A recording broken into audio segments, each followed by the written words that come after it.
बालेनले एकैसाथ बोलाए सिङ्गो युरोपका नेपाल हाकिम। दुई हात जोडेर बिसाए यस्तो बिन्ती। नेपाल ब्ल्याकलिस्टबाटै हट्दैछ। सिंहदरबार भित्र साँच्चीकै सुरु भयो नयाँ युग। मेटियो बिचौलियाको नामो निशान। जनताका कुरा सम्बोधन हुने गरी कोरिँदैछ कानुनका दफा। बालेनले विरोधका लागि विरोध गर्नेलाई बाइपास गर्दै सिङ्गो सिस्टम नै गर्दैछन् सफा। सिंहदरबार भित्र वर्षौंदेखि जरा गाडेर बसेका बिचौलिया र सेटिङका पर्खालहरू रातारात भत्किएका छन्। यो समाचार रिपोर्टको कुरा तपाईले बुझ्नै पर्छ, किनकि दशकौंपछि पहिलो पटक देशको मुटुमा एउटा साँचो, चम्किलो र आशा लाग्दो नयाँ युगको सुरुवात भएको छ। बालेन र शाहको नेतृत्वमा नयाँ सरकार बनेको जम्मा 2 महिना हुँदैछ, तर यसले ल्याएको सकारात्मक तरङ्गले देशको कुना कुना छोएको छ। जुन सिंहदरबारमा हिजोसम्म आम मानिसको पहुँच थिएन, आज त्यही सिंहदरबारको ढोका जनताका लागि खुल्दैछ र पुरातन राजकाजको शैली तीव्र गतिमा बदलिँदैछ।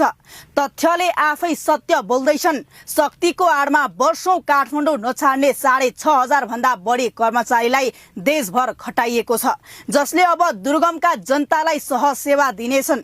नियम विपरीत प्रयोग भएका 650 भन्दा बढी सरकारी गाडी एकै पटक फिर्ता ल्याइएका छन्।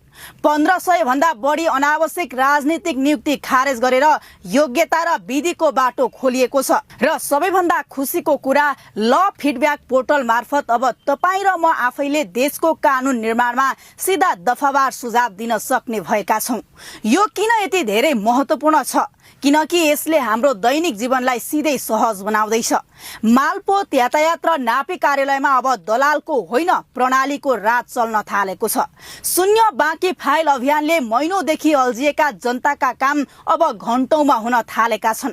राज्यको ढुकुटी अब नेताको सुविधामा होइन, नागरिकको सेवामा लगानी हुँदैछ भन्ने बलियो विश्वास बलाएको छ। तर यहाँ देखिएको कुरा एउटा हो, नदेखिएको पाटो अझ गहिरो र सुखद छ। वर्षौंदेखि नेपाली जनताको मनमा गडेर बसेको यहाँ केही हुँदैन भन्ने चरम निराशा अब आशामा बदलिँदैछ। हिजोसम्म पहुँच र पैसा बिना काम हुँदैन भन्ने आम मानसिकता आज भत्किँदैछ। साँच्चै भन्ने हो भने यहाँ सिस्टममा सुधार मात्र होइन, सोचमै एउटा मौन तर शक्तिशाली क्रान्ति आइरहेको छ। पक्कै पनि दशकौं पुरानो फोहोर एकै पटक सफा गर्न सजिलो छैन। अदालतका केही अन्तरिम आदेश र परिवर्तनलाई रुचाउन नसक्ने पुरानो मानसिकता अझै पनि चुनौती बनेर उभिएका छन्। तर पहिलो पटक सुशासनको यो रफ्तार रोकिने पक्षमा छैन। आजै मात्र प्रधानमन्त्रीले युरोपियन युनियन सहितका 30 भन्दा बढी देशका कूटनीतिज्ञहरूलाई एकै ठाउँमा राखेर नेपाललाई हवाई सुरक्षाको कालो सूचीबाट हटाउन जुन